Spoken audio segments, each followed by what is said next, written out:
Amados irmãos e irmãs, estamos caminhando para o fim do ano litúrgico.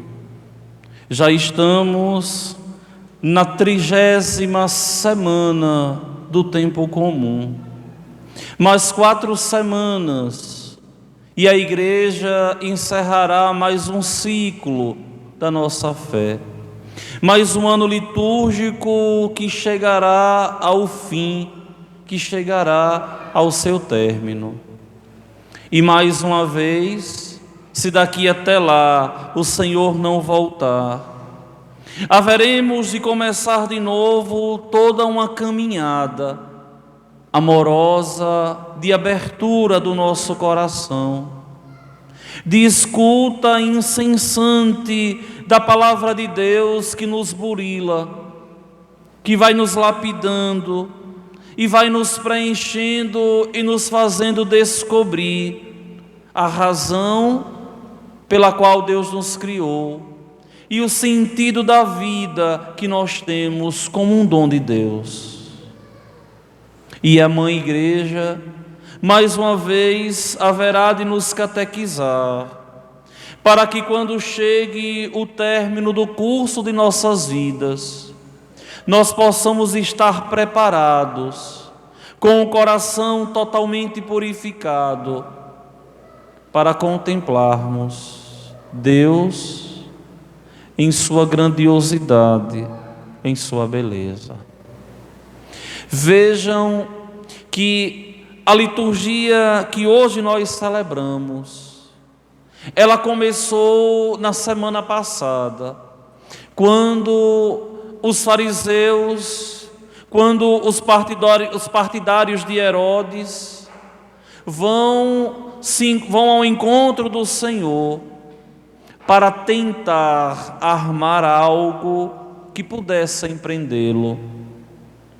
E de onde vem, Padre, a maldade do coração dos fariseus?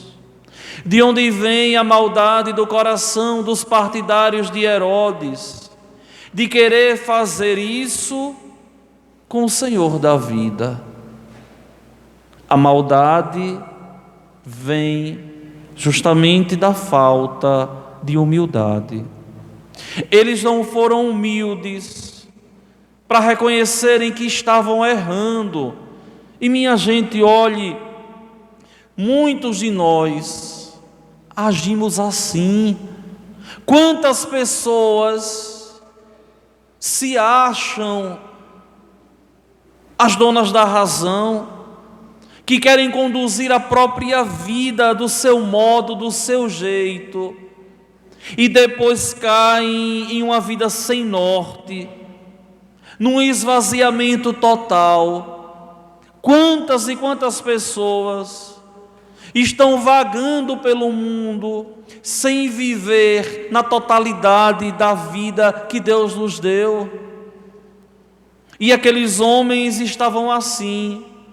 E a palavra que o Senhor pregava, e a palavra que o Senhor proferia, era uma palavra que causava um embaraçamento muito grande naqueles corações, porque para o cristão o sentido mais importante é a audição, não é a vista, não é o tato, não é o olfato e muito menos o paladar. Para nós cristãos, o sentido mais importante é a audição.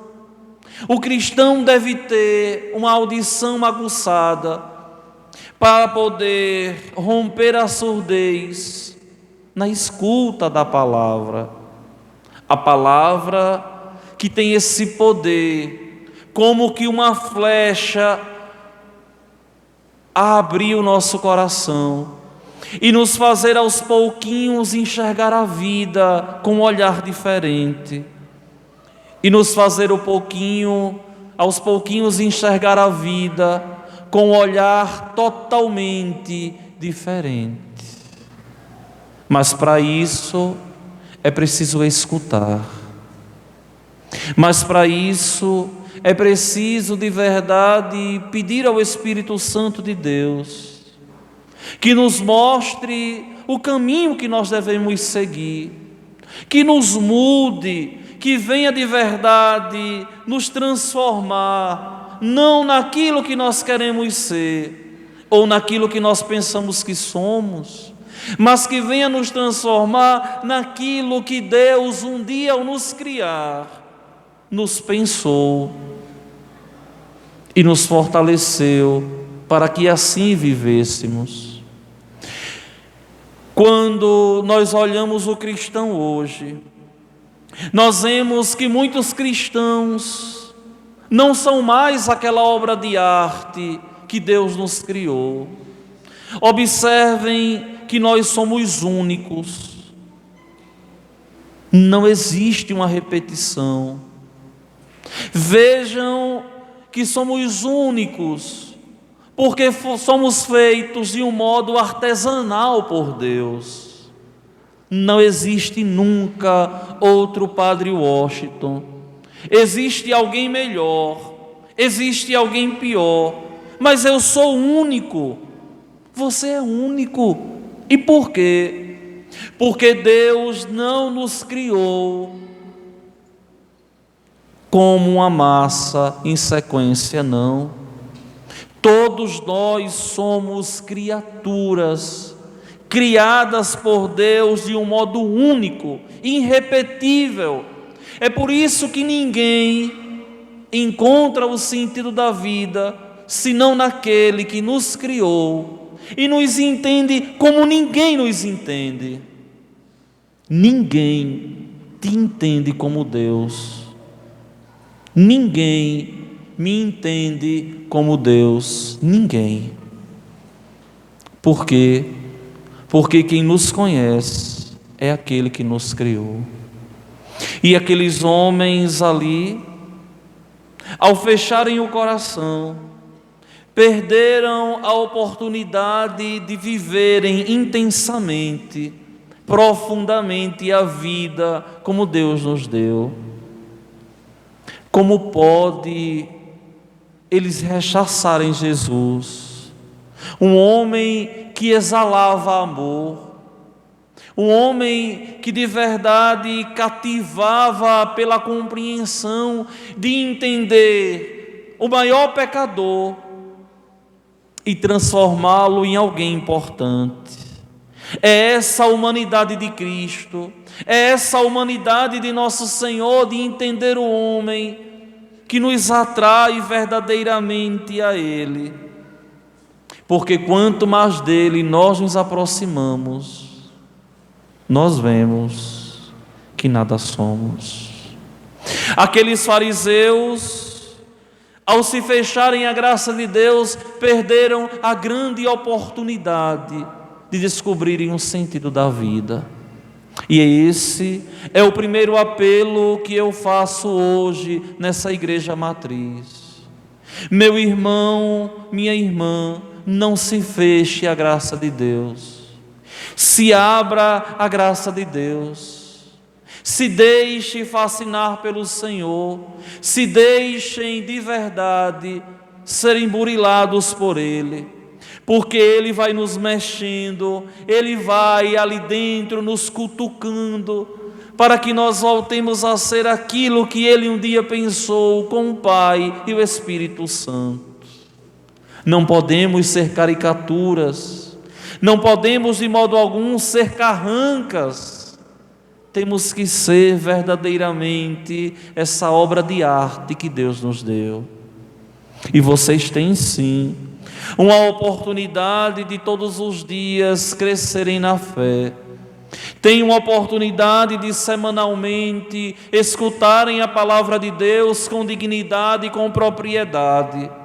São quase 10 anos que eu estou aqui nesse ambão, nesse púlpito, pregando a palavra de Deus com desenvoltura, unicamente com o objetivo que vocês se deixem fascinar pelo Senhor. Muitos eu já contemplo e eu vejo como Deus agiu na vida, mas muito também eu vejo tendo essas atitudes aqui dos fariseus, de se fecharem à graça de Deus e perderem a oportunidade de serem felizes. Porque não adianta, você nunca será feliz distante de Deus. A medida da sua felicidade não é você, a profundidade da sua felicidade não são as suas convicções, mas a largueza da sua vida consiste na proximidade com Deus. A expansão do teu coração consiste em se deixar todos os dias acompanhar por Deus e por Ele serem de verdade preenchidos. Olhem aqui o texto hoje. Aqueles fariseus de coração fechado, eles se reúnem em um grupo e vão colocar mais uma vez Jesus contra a parede. Olha a ousadia do homem de querer encurralar Deus. Olhem a ousadia do homem de querer colocar Deus em apuros. Essa mesma atitude dos fariseus, ela ainda continua em voga até hoje. Hoje, é claro, de uma forma branca, mas quantas pessoas no silêncio vão encurralando Deus? Querem um exemplo disso? Quando a pessoa diz assim: a vida é minha, eu faço dela o que eu quero. Agora pode estar tudo bem, mas lá na frente você vai cair num esvaziamento tão grande, vai se sentir um lixo. Por quê? Porque não se encontrou com Ele. Minha gente, nós estamos em construção. Essa construção que nós estamos passando todos os dias. O grande arquiteto não é você. O grande arquiteto é o próprio Deus, é a graça de Deus a nos transformar, a nos mexer. E aqueles homens ali, ao encurralar Deus, eles demonstravam como os homens não se deixam transformar pelo Senhor. Só que aqui eles querem experimentar Jesus. Não é experimentar como eu experimento nas minhas orações, nas minhas divagações, não. Não é experimentar como você experimenta nosso Senhor na vida de oração. Eles querem aqui prová-lo. Eles querem aqui, de verdade, colocá-lo em xeque. E fazem um questionamento.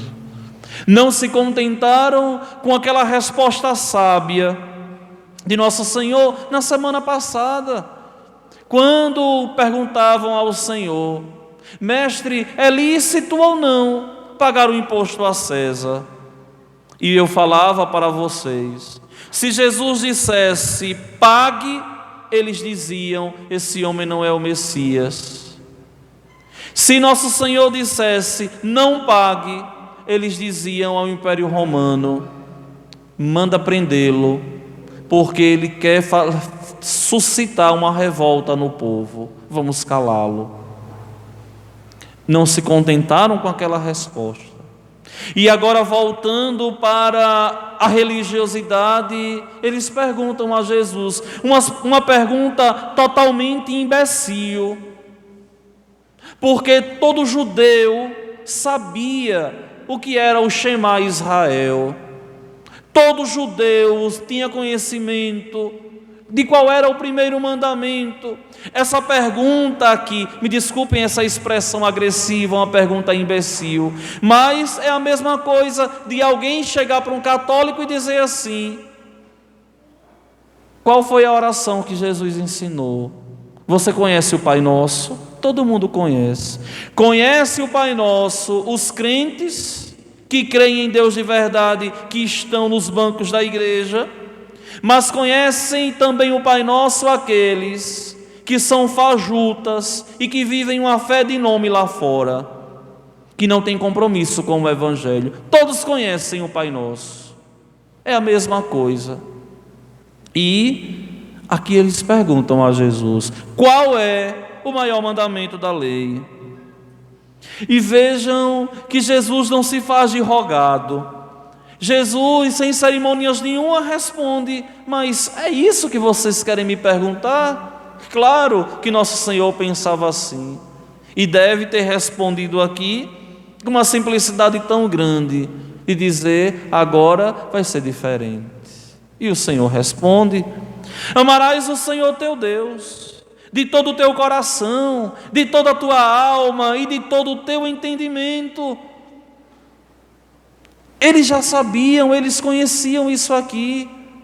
E aqui, meus irmãos, essa palavra que o Senhor responde, ela ainda é atual, sim. O segredo da nossa vida consiste em amar a Deus. É mentiroso aquele católico que não vem à igreja e diz que tem fé. É mentiroso aquele católico que diz que reza em casa. É mentiroso aquele católico que diz que ama a Deus e troca o Senhor, o bom Deus, por qualquer movimento, por qualquer coisa, na hora da celebração da Santa Missa. Não ama a Deus, é um mentiroso, é um pervertido, é um ímpio verdadeiramente. Porque quem ama a Deus, meus irmãos, não conseguem ficar sem a Eucaristia. E para você mesmo medir a sua fé, você precisa fazer um questionamento: se eu faltar à missa, como eu fico a semana toda? Se você ficar bem e você morrer, você vai para o fogo do inferno. Sim. Porque você é indiferente a Deus. Se acontecer algo e você faltar à missa, e você ficar desnorteado ao longo da semana, se você morrer, você vai para o céu. Por quê? Porque você já começou a entender que é a Eucaristia que de verdade nos preenche, nos completa e nos alimenta na graça de Deus. E nos alimenta na graça dos céus. A Eucaristia é o termômetro. A Eucaristia é de verdade o remédio salutar para as nossas doenças semanais. E nosso Senhor nos diz: ama o teu Deus de todo o teu coração. Eu quero te questionar: você ama a Deus de todo o teu coração? Você de verdade ama a Deus de todo o coração? Ou não? Ou será que tem coisas que te roubam da amizade com Deus? Ou será que quando aparece qualquer coisa, você coloca Deus em segundo, em terceiro plano? Mas não é só amar Deus de todo o coração, não. É amar Deus de toda a tua alma, ou seja, o teu ser totalmente, o corpo aqui. O coração aqui representa o corpo. A alma aqui é a nossa alma, o nosso ser espiritual. E o entendimento aqui é o nosso espírito. Nós somos uma tríade, corpo, alma e espírito. Por isso, feitos à imagem e à semelhança de Deus, Pai, Filho e Espírito Santo. Em Deus existem três pessoas, em nós existem três realidades: corpo, alma e espírito. Diferente de um cachorro, de um jegue, de um jumento, que lá existe um corpo e existe uma alma animal, mas não existe o Espírito de Deus. Por isso que um cachorro não ama, por isso que um cachorro não projeta a vida, por isso que um cachorro não consegue de verdade lembrar o ontem e age por instinto. Você não é um animal para agir por instinto, você é um ser humano e deve tomar consciência que veio de Deus e para Deus vai voltar. É preciso amá-lo com todo o nosso entendimento. Você tem um entendimento de que veio de Deus e que logo, logo na porta da sua casa a morte vai bater e você vai se apresentar diante de Deus. E aqui não tem meio termo. E é se apresentar diante do Senhor com tudo de bom que você fez e também com a indiferença que você o tratou. Eu não sei vocês, mas se existe algo que mata alguém, eu não sei se vocês já perceberam, é a gente tratar alguém com indiferença. Mas como isso mata quem tem consciência que antes era amado? Por quê? Porque a indiferença nos faz nos fechar em nós mesmos. Eu não sei se vocês já tiveram um amigo e depois esse amigo passou a ser praticamente um desconhecido. Você tratou com indiferença, mas como isso mata? E é isso aqui que mata a nossa vida espiritual. Tratar a Deus com indiferença. Não podemos, de modo algum, de jeito algum. A Deus toda a nossa força, a Deus todo o nosso amor, a Deus toda a nossa responsabilidade. Eu dizia esse final de semana nas igrejas e eu volto a repetir aqui: o cristão que ama a Deus, ele não consegue ficar o domingo sem missa, ele não consegue dormir sem ajoelhar 2 minutos, 3 minutos, tomando consciência de que teve um dia na graça de Deus. O cristão que ama a Deus não consegue levantar da cama, sair do quarto, sem antes colocar o joelho 2 minutinhos no chão. Não é preciso muito não. E Deus entende, é 2 minutos só, são 2 minutos só. Colocar o joelho no chão, agradecer: Senhor, muito obrigado pela noite que eu tive. Senhor, protege o meu dia hoje todinho. E eu quero no final da vida te louvar pelo dia maravilhoso que eu vou ter. Dar aquele pulo, tomar banho e trabalhar. É preciso sim alimentar com amor essa nossa vida espiritual. E transformar esse amor de falácia em um amor concreto, que é transformado em obras para evangelizar, que é transformado em obras com um compromisso de fé que nós temos. Não adianta só lamentar, reclamar da vida, se você é incapaz de transformar o seu coração. E essa transformação passa obrigatoriamente pela abertura da tua vida à graça de Deus. Esse é o chamamento da liturgia de hoje. Só que o Senhor, o bom Deus, Ele não só responde a questionamento dos fariseus, mas Ele vai mais além. E o Senhor diz: esse é o primeiro e o maior mandamento. O segundo é semelhante a esse: amarás ao teu próximo como a ti mesmo. Só que aqui tem uma coisa, viu? O primeiro mandamento, ele está atualizado. Se você amar a Deus sobre todas as coisas, de todo o teu coração, de toda a tua alma, com todo o teu entendimento, você vai para o céu. Mas se você amar o próximo como você se ama, você vai para o inferno. Que é isso, padre? É uma contradição com o texto? Não. Porque aqui eles perguntaram a Jesus qual era o maior mandamento da lei. A resposta está correta. Mas para mim hoje, para você, esse mandamento aqui ele não tem mais sentido. Amar o próximo como nós mesmos. Por quê? Porque o Senhor mesmo ele vai dizer: não vim abolir a lei, mas elevar a lei à perfeição. O que é isso? Agora, a medida que eu devo amar o outro não é a medida que eu me amo. Lembrem da quinta-feira santa, do mandamento do amor de Deus, do novo mandamento: eu vos dou um novo mandamento, que vos ameis uns aos outros, assim como eu vos amei. A medida não é agora mais o meu amor, mas a medida agora é o amor de Deus.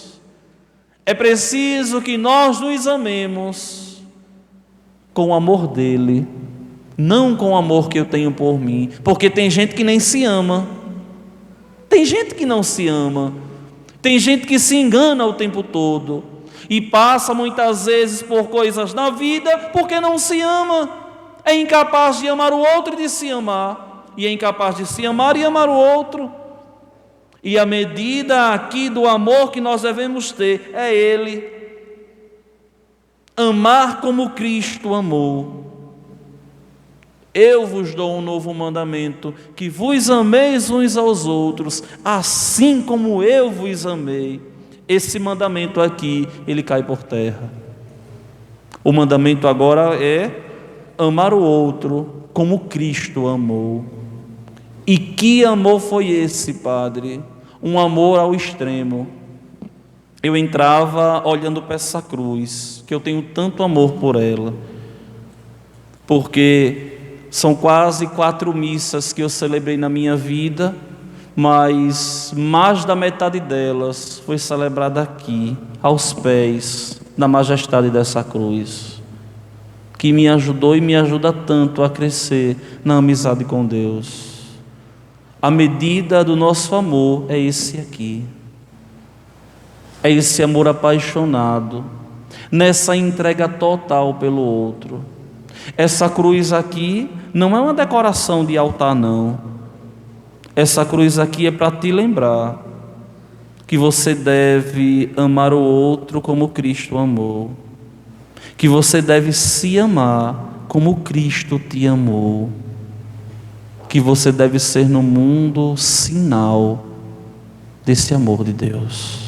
Ó meus irmãos, como isso é belo, como isso é belo e como isso preenche de verdade o nosso coração.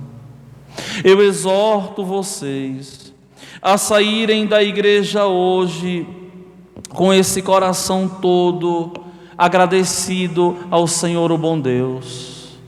Eu exorto vocês hoje para saírem da igreja com o mesmo pensamento do rei Davi, ao cantar esse Salmo 17, e Davi contemplando Deus na sua intimidade interior.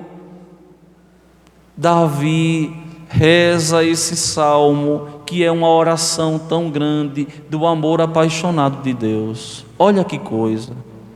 Eu vos amo, ó meu Deus, sois minha força, minha rocha, meu refúgio e salvador. Ó meu Deus, sois o rochedo que me abriga, minha força e poderosa salvação. Ó meu Deus, sois o rochedo que me abriga, sois meu escudo, proteção, em vós espero. O que é que você espera da vida? O que é que eu espero da vida? Eu espero a minha salvação, você também. E Davi continua: invocarei o meu Senhor, a Ele a glória, e dos meus perseguidores serei salvo. Viva o Senhor, bendito seja o meu rochedo, e louvado seja Deus, meu Salvador. Concedeis ao vosso Rei grandes vitórias, e mostrais misericórdia ao vosso ungido. Esse rei que Davi aqui está rezando é ele mesmo. Ele é rei, Davi é rei. Concedeis ao vosso rei grandes vitórias. É a mesma coisa que você, ao olhar a sua vida, olhando atrás, lá atrás, e fazendo um histórico de vida, você pode ver como Deus te agraciou, te abençoou. E se você não está feliz, é porque você precisa se encontrar com Jesus. Porque tem gente que nada está bom, nada presta, tudo é ruim, ninguém é bom. Tem pessoas que não se contentam com nada. e tem uma vida agraciada e abençoada, e quantos queriam ter a vida que você tem e está a reclamar ao invés de agradecer? Tenha vergonha, pare de reclamar da vida e comece a agradecer a Deus por tudo de bom que Deus te deu, por tudo de bom que Deus te dá, por tudo de bom que Deus vai te agraciando ao longo da vida. Seja dócil a Deus, deixe-se amar por Deus. Meus queridos irmãos e minhas irmãs, falar do amor de Deus nunca nos esgota. Falar do amor que Deus tem por nós nos dá prazer, alegria, nos dá quintura de sabermos que é esse amor que vai de verdade nos aquecer nos momentos frios da vida. Eu rogo ao Senhor da vida para que Ele tenha compaixão das nossas misérias, das nossas insatisfações, e nos dê a alegria de todos os dias termos disposição para rezar, para com Ele nos encontrarmos e um dia os céus alcançar. Vamos ficar de pé. Vamos juntos, com espírito de fé. Eu pediria a vocês